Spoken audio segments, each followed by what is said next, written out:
Cerita horor ini adalah cerita pengalaman pribadi saya.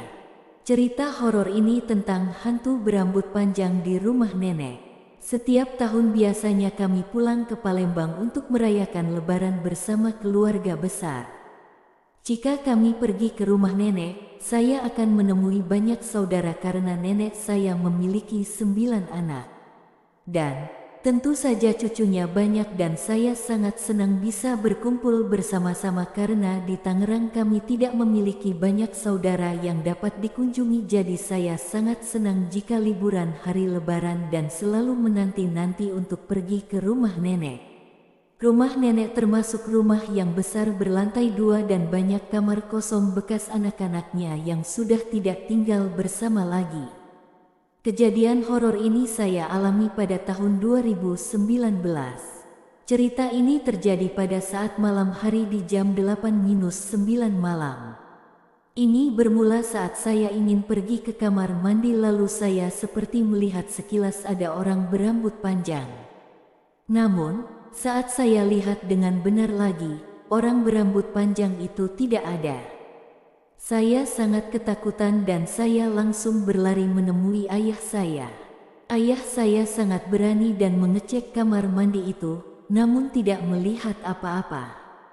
Ia tentu saja tidak melihat apa-apa saja, pasti hantu itu tidak ingin menampakkan dirinya. Saya sangat ketakutan untuk pergi ke kamar mandi sendiri, jadi saya selalu pergi ke kamar mandi bersama adik saya. Hal ini terjadi lagi ketika ibu saya ingin mengambil wudhu untuk salat Isya di malam hari sekitar jam 8-9 malam. Ibu saya merasa ada yang aneh ketika berada di kamar mandi. Ibu saya juga mengatakan melihat orang berambut panjang. Namun ibu saya tidak takut dan tetap melanjutkan mengambil wudhu. Beberapa hari berlalu setelah kejadian itu. Saya bersama saudara saya pergi ke minimarket pada malam hari dan kami memasuki rumah lewat belakang yang dimana langsung tertuju pada kamar mandi dan dapur. Di suatu ketika kami sedang berkumpul di dapur dan memasak bersama. Saya melihat lagi ada hantu berambut panjang sekilas, namun saya memastikan diri saya untuk tidak takut dan berani karena saya sedang bersama saudara saya.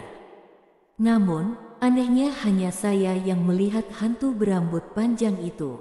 Mengapa hanya saya yang melihat hantu berambut panjang itu ya? Saya kemudian bertanya-tanya kepada saudara saya apakah mereka pernah melihat hantu berambut panjang di sekitar dapur dan kamar mandi. Namun, mereka menjawab tidak pernah melihatnya dan tidak mengetahui jika ada hantu yang menampakkan diri di rumah nenek ini. Saya bertanya kepada nenek saya mengapa saya dan ibu saya merasakan hal yang sama, yaitu melihat hantu berambut panjang itu.